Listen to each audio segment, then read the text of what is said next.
नमस्कार प्यारे विद्यार्थियों, 12th क्लास एग्रीकल्चर के आज के इस वीडियो के अंतर्गत हम वानस्पतिक उत्पादों से कीट एवं व्याधि नियंत्रण के बारे में अध्ययन करेंगे। जैसा कि हम जानते हैं कि हमारे पादपों के अंदर जहाँ भी हम फसल बोते हैं तो उन पादपों के अंदर जितने भी रोग हैं उन रोगों से निपटारा करने के लिए, छुटकारा पाने के लिए या उन कीटों से हम नियंत्रण करने के लिए हम क्या करते हैं कि कुछ ऐसे पदार्थों को जो जैविक रूप से इस्तेमाल किए जाते हैं उनका हम उपयोग कर सकते हैं। तो यहाँ पर हम देखते हैं कि ऐसे वानस्पतिक उत्पाद यानी कि जो पादपों से ही हमको प्राप्त होते हैं और हमारे आसपास के क्षेत्र के अंदर जो पादप आसानी से उपलब्ध हो जाते हैं, तो हम इसमें सबसे पहला उदाहरण देखते हैं नीम का। तो नीम का जो पेड़ है, जो वृक्ष है, वो आपको आसानी से आसपास के क्षेत्र में मिल जाता है। और नहीं तो हम हमारे खेतों के चारों तरफ की जो बाउंड्री है वहाँ पर हम क्या कर सकते हैं, कुछ नीम के पेड़ लगा सकते हैं, क्योंकि नीम का पेड़ जो है उसकी पत्तियाँ भी इस्तेमाल की जाती हैं, उसके जो फल है उसको भी इस्तेमाल किया जाता है, उसके अंदर जो बीज निकलता है उस बीज को भी इस्तेमाल किया जाता है।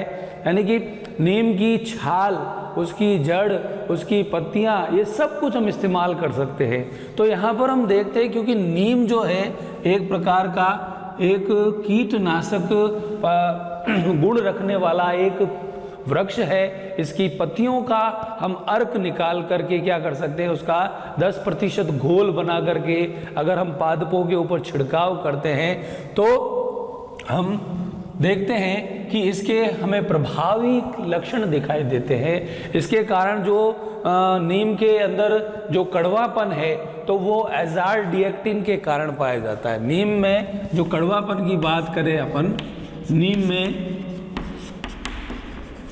कड़वापन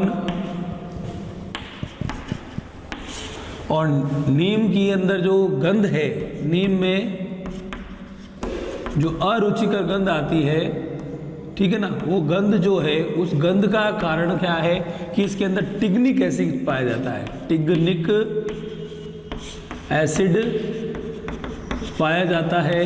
और नीम में कड़वापन जो है उसका कारण क्या है, एजारडिएक्टिन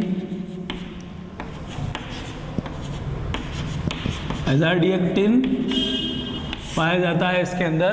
तो नीम के अंदर बहुत सारे ऐसे एल्कलॉइड्स पाए जाते हैं, है ना, जिनका उपयोग जो पादप के अंदर बनते तो हैं लेकिन पादप के लिए किसी प्रकार के उपयोगी नहीं होते हैं। तो भारत के अंदर देखें तो हम नीम का उपयोग जो है वो पुरातन काल से, प्राचीन काल से हम करते आ रहे हैं। और नीम की जो पत्तियां हैं उसका हम इस्तेमाल करते हैं। पत्तियों को सुखा करके हम क्या कर सकते हैं, उसको जला करके उसका धुआं कर सकते हैं। और उसके धुएं के द्वारा जो कीट हैं, जो छोटे छोटे कीट हैं, मच्छर मक्खियाँ, वो भी वहाँ से क्या हो जाते हैं, पलायन कर जाते हैं। तो नीम में एक विशिष्ट गंध आती है, उस गंध का कारण टिग्निक एसिड है। इसके अंदर निम्बिन, निम्बिडीन, सेलानोन, सेलेनिन, है ना, एजारडिएक्टिन, कई प्रकार के ऐसे एल्कलॉइड्स पाए जाते हैं जो कि इसको क्या बनाते हैं, एक गुणकारी कीटनाशक का रूप प्रदान करते हैं। और इन्हीं के कारण नीम का जो उपयोग है,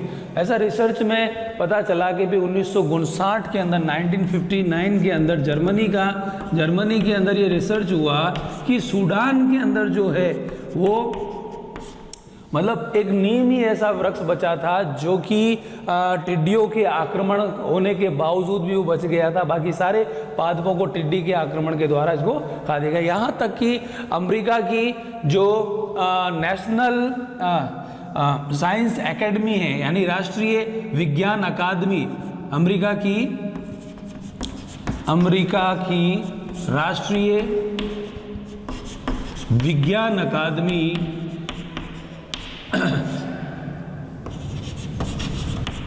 अकादमी ने वर्ष 2002 में, ठीक है ना, इसकी एक सूची तैयार की और इसको बताया कि भी जो नीम जो है वो वैश्विक समस्याओं का हल है। क्या है, जितनी भी वैश्विक समस्याएं हैं, वैश्विक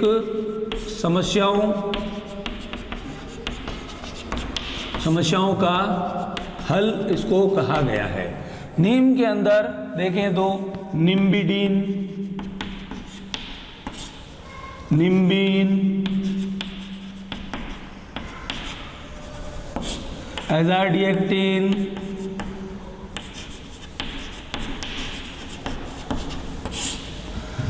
सेलेनिन, सेलानोन,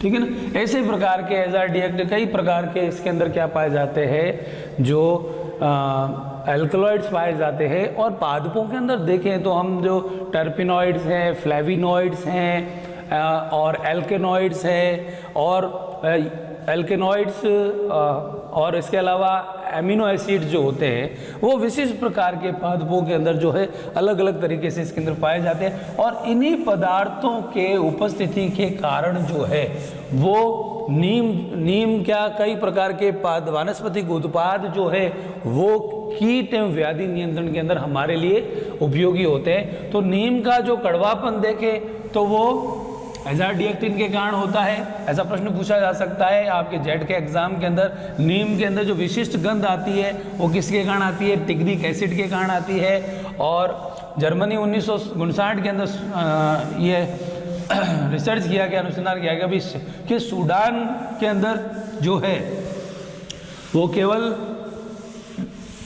नीम के वृक्ष ही बचे थे, क्योंकि टिड्डियों का जब आक्रमण हुआ तो बाकी सारे जो पौधे थे, जो वनस्पति थी, उनको नुकसान पहुंच गया था, लेकिन नीम के ऊपर टिड्डियों ने आक्रमण नहीं किया था। तो इसका मतलब ये है कि नीम के अंदर कीटों के प्रति जो स्वनियंत्रण की जो बात है उसके अंदर इस प्रकार के पदार्थ पाए जाते हैं जो कीटों को अपने प्रति आकर्षित करने नहीं देते, उसको खाने नहीं देते हैं। और हम क्या करते हैं कि आज वर्तमान समय में हम नीम की खली का इस्तेमाल कर सकते हैं। नीम की जो खली है उसका हम इस्तेमाल करते हैं, ठीक है ना। नीम की खली का भी हम ज़मीन के अंदर जहाँ दीमक का प्रकोप होता है, जहाँ पर भूमिगत कीट होते हैं, तो वहाँ पर हम नीम की खली को क्या कर सकते हैं, भिगो करके उसको घोल करके उसके अंदर उसका छिड़काव कर दें। तो मिट्टी के अंदर मिलाने से क्या हो जाता है कि साथ ही साथ तो उत्पाद की जो गुणवत्ता है वो भी बढ़ती है, वृद्धि और विकास भी होता है। साथ ही साथ क्या होता है, ये जो है कीटों से हमें बचाव करने के लिए काम में देता है। तो खली है, नीम का जो सत है उसको हम इस्तेमाल करते हैं, नीम का सत काम में ले सकते हैं। जो है ना, नीम का जो अर्क होता है उस अर्क को, पत्तियों को पीस करके छान करके उसका जो अर्क निकाला जाता है, उस अर्क का हम 10% घोल बना करके हम इसका छिड़काव करें तो इसका भी उपयोग कर सकते हैं। नीम की पत्तियों का हम सीधे ही उपयोग कर सकते हैं, उसकी छाल का उपयोग हम कर सकते हैं। तो नीम एक प्रकार का गुणकारी पौधा है, औषधीय पौधा है, जिसमें विभिन्न प्रकार के एल्केलॉइड्स पाए जाते हैं जो कि कीटों और रोगों से सुरक्षा के लिए इस्तेमाल होते हैं। इसके अलावा अगर अपन बात करें तो क्राइसैंथेमम की जो पौधा है, इसकी जो सूखी पत्तियां होती हैं, इसकी सूखी पत्तियों का इस्तेमाल किया जाता है। और इस सूखी पत्तियों को हम फल और जो सब्जियां हैं उनके लिए तक ही सीमित है। और साथ ही साथ हम क्या करते हैं कि इनके अंदर भी कीटों और व्याधि से नियंत्रण पाने के लिए क्या पाया जाता है, एक औषधीय गुण पाया जाता है, कीटनाशक गुण पाया जाता है, जिसके द्वारा कीटों को नियंत्रित किया जाता है। फिर बात करते हैं हम तंबाकू की, ठीक है ना। तो तंबाकू जो है जिसके अंदर क्या पाया जाता है, निकोटीन पाया जाता है, निकोटीन। और निकोटीन एक प्रकार का तंबाकू के पौधे की पत्तियों में पाए जाने वाला एक एल्केलॉइड है। और इस एल्केलॉइड का इस्तेमाल जो है, तंबाकू की पत्तियों को हम क्या करते हैं कि उसको पत्तियों को उसका अर्क निकाल करके, उसका रस निकाल करके हम क्या कर सकते हैं, इसको छिड़काव करते हैं पादपों के ऊपर। और इसकी पत्तियों को जला करके हम क्या कर देते हैं, उसका धुआं कर देते हैं। और धुएं से जो है कई प्रकार के फुदके कीट हैं, कई प्रकार की इल्लियां हैं और छोटे कीट हैं, फ्रूट फ्लाई है ना, फल मक्खी है, सफ़ेद जो मक्खी है, उसके ऊपर हम क्या कर सकते हैं, नियंत्रण पाए जा सकते हैं। और यहाँ पर देखें तो इसकी जो करंज की अगर हम बात करें तो करंज जो है, करंज भी एक प्रकार का जो कीट नियंत्रण में उपयोगी एक पादप है और इसकी जो पत्तियां होती हैं वो करंज को उगाया जाता है ज़्यादातर छायादार वृक्ष के लिए, और करंज की पत्तियां और उसकी छाल को जो है हम इस्तेमाल कर सकते हैं। इसके अंदर भी क्या होता है कि कीटनाशक गुण पाया जाता है, और कीटों पर नियंत्रण पाने के लिए हम क्या करते हैं, इसकी करंज की जो पत्तियां है, जो उसकी छाल है, उसका इस्तेमाल करके हम कीटों पर नियंत्रण पा सकते हैं। इसके अर्क को छिड़क करके क्या कर सकते हैं, इसका जो अर्क निकालते हैं उस अर्क से, इसके रस से हम छिड़काव करके पौधों को कीटों से बचा सकते हैं, क्योंकि इसके द्वारा जो कीट हैं वो जो हैं वो इसके अरुचिकर गंध के कारण क्या हो जाते हैं, वो नज़दीक नहीं आते हैं, और आते हैं तो वो खा करके उसको मर जाते हैं। तो इस प्रकार से हम देखें सीताफल के जो हम बात करें तो सीताफल भी एक कीटनाशक गुण रखने वाला एक और व्याधि नियंत्रण के लिए एक वृक्ष है, और इस वृक्ष के ऊपर जो फल लगते हैं और फलों के अंदर जो बीज होते हैं उस बीजों का भी हम क्या कर सकते हैं, इस्तेमाल कर सकते हैं। उसको पीस करके उसका पाउडर बना सकते हैं, और उसके द्वारा हम क्या करते हैं, बीजों को उपचारित करते हैं। सीताफल की पत्तियों के द्वारा भी हम क्या करते हैं, कीट व्याधि नियंत्रण करते हैं। उसकी पत्तियों को हम क्या कर सकते हैं, पीस करके उसका अर्क बना सकते हैं। उसकी सूखी हुई पत्तियों को हम जला करके या उसको रख करके या जमीन के अंदर दबा करके उस जगह पर हम क्या कर सकते हैं कि कीटनाशक औषधि के रूप में इसका इस्तेमाल कर सकते हैं। और जो लहसुन की अगर अपन बात करें तो लहसुन जो है वो साधारणतया मतलब ऐसा औषधीय गुण रखने वाला पादप है, और इसका इस्तेमाल हम लोग सामान्यतः क्या करते हैं कि हम मसाले के रूप में इसका उपयोग करते हैं। लेकिन यहाँ पर इसके अंदर जीवाणु जनित जो रोगों को रोकथाम करने के लिए इसके अंदर गुण पाया जाता है। तो जीवाणु जनित रोगों को तो लहसुन का हम क्या कर सकते हैं, उसका पेस्ट बढ़ा सकते हैं। नीम की पत्तियों के साथ हम लहसुन को भी इस्तेमाल कर सकते हैं। नीम की पत्तियां ले ली, लहसुन ले लिया, और दोनों को पीस करके उसका अर्क निकाल लिया, और उसके 10% घोल को तैयार करके हम क्या कर सकते हैं, उसका छिड़काव कर सकते हैं। तो जहाँ पर लहसुन की बात करते हैं तो लहसुन भी औषधीय गुण रखने वाला एक पादप है, और हम वानस्पतिक उत्पादों के द्वारा यानी कि जो एल्केनॉइड्स हैं, फ्लेविनॉइड्स हैं, टर्पिनॉइड्स हैं, एमिनो एसिड्स हैं, ऐसे पदार्थ इनके अंदर पाए जाते हैं। इनकी पत्तियों के अंदर, इनके फल के अंदर इनकी जो बीज होते हैं उन बीजों को पीस करके उसके अंदर जो तेल निकाला जाता है, जैसे नीम की निम्बोली से तेल निकाला जाता है, नीम का तेल निकाला जाता है, और उस तेल का हम क्या कर सकते हैं, इस्तेमाल कर सकते हैं। ठीक है ना। 5 ml जो है वो हम क्या करते हैं, 1 लीटर पानी के अंदर क्या कर देते हैं, उसके अंदर हम उसका घोल तैयार करते हैं। और घोल तैयार करने के लिए हम उसके अंदर क्या करते हैं, 1 से 2 जो बूंद है वो 2 बूंद क्या करते हैं, उसमें लिक्विड सोप डाल देते हैं। लिक्विड सोप या डिटर्जेंट जो है वो उसके अंदर मिला देते हैं। तो लिक्विड सोप मिलाने से क्या होता है कि ये आपस में मिक्स हो जाता है, और 1 लीटर के अंदर इसका आसानी से घोल तैयार हो जाता है। तो 5 ml मात्रा हम लेते हैं नीम के तेल की, और 1 लीटर पानी लेते हैं, और 1 से 2 बूंद जो है उसके अंदर लिक्विड मिला करके उसको घोल तैयार करते हैं। फिर उसके बाद में हम क्या करते हैं, हैंड स्प्रेयर से या जो है हैंड स्प्रेयर से, या हम क्या कर सकते हैं हैंड स्प्रेयर से या नैपसेक स्प्रेयर से बड़े पैमाने पर हम क्या कर सकते हैं, इसका छिड़काव कर सकते हैं। ठीक है ना।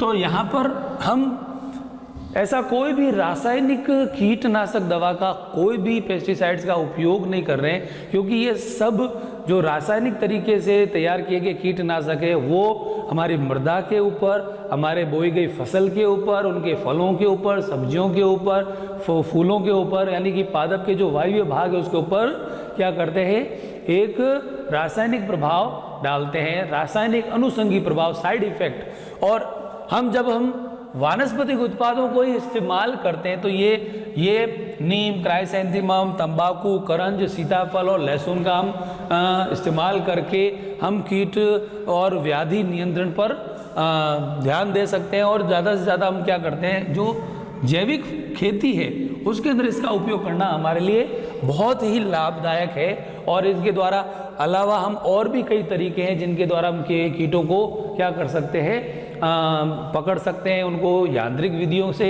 यानी कि फोरामेन जो प्रपंच है उसका इस्तेमाल कर सकते हैं, लाइट ट्रैप जिसे अपन कहते हैं उसके द्वारा हम इसका इस्तेमाल कर सकते हैं, और कुछ ऐसे घोल तैयार कर सकते हैं जो कीटों को क्या करते हैं अपनी ओर आकर्षित करते हैं। ठीक है ना, हम पानी के अंदर गुड़ को घोल करके उसमें कुछ मात्रा में शहद डाल देते हैं, गुड़ डाल देते हैं उसको घोल, और उनको प्लास्टिक की बोतलों के अंदर डाल करके उसको लटका देते हैं। तो मक्खियाँ जो होती हैं वो इसकी जो गंध है उसको, उसके प्रति मीठी मीठी गंध के प्रति आकर्षित होती है और वो उसके अंदर जाती है और उसके अंदर गिर जाती है, और जैसे ही गिरती है वो मक्खियाँ उसमें चिपक जाती है। तो ऐसे हम क्या कर सकते हैं कि इस प्रकार के हम बायो मतलब जो है जैविक तरीके से हम क्या कर सकते हैं, हम कीट और व्याधि का नियंत्रण कर सकते हैं। कीटों को मारने की यांत्रिक विधियों का भी इस्तेमाल करते हैं, जैविक विधियों का भी इस्तेमाल करते हैं। तो कुल मिलाकर के हम चाहते हैं कि हमारी जो फसल है उसको कीट बर्बाद ना करे। कोई भी इल्ली है, कोई भी कीट है, कोई फुदका कीट है, जैसे सरसों में हम माहू कीट की बात करें, ठीक है ना, तो सरसों में माहू कीट है, ठीक है ना, और धान में जो है, ठीक है ना, हरा भूरा जो फुदका कीट है, हरा भूरा फुदका कीट है। तो ऐसे कई तरह के कीट है, कातरा है, माहू है, फुदका कीट है। तो बहुत सारे कीट जो हैं वो हमारी फसलों को चौपट करने के लिए फिराक में रहते हैं। कपास के अंदर जो है सफ़ेद मक्खी है, वो क्या करती है, कपास के पौधों को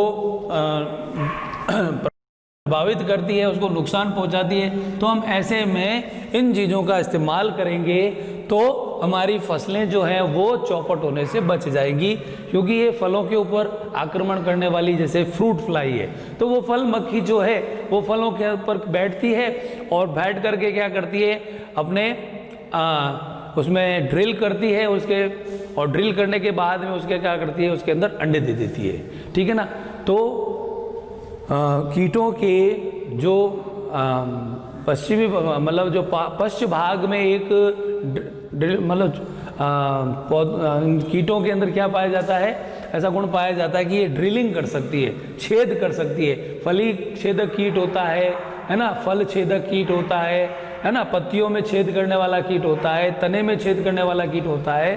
ठीक है ना, तो इनके जो शरीर के अंदर जो है पश्चिम भाग के अंदर जो है इस प्रकार की व्यवस्था पाई जाती है। जैसे क्या करते हैं, ड्रिलिंग करके उसके अंदर क्या कर देते हैं, अपने अंडे दे देते हैं, और जब वो फ्रूट के अंदर अंडे दे देते हैं तो उसके अंदर उसके अंडों से लार्वा बन जाते हैं और पूरा का पूरा फ्रूट खराब हो जाता है। और ये मक्खियाँ जो हैं वो कोमल, जब फल होता है स्टार्टिंग में, इनिशियल स्टेज में जब फल लगना प्रारंभ होता है, छोटा होता है, कोमल होता है, उस समय ये क्या करती है, उस फल को खराब करने का काम करती है। तो ऐसे में हमारे सारे फल खराब हो सकते हैं। जैसे सब्जी वाले फलों की बात करें अपन, लौकी के अंदर या करेले के अंदर, है ना, तो ये कीट क्या करते हैं, फ्रूट फ्लाई क्या करती है, इस तरह से। तो हम वानस्पतिक उत्पादों का अगर इस्तेमाल करते हैं तो इस कीट से हम बचा जा सकता है। और इसके बाद में आगे का टॉपिक जो है वो हम अगले वीडियो के अंतर्गत पढ़ेंगे। धन्यवाद।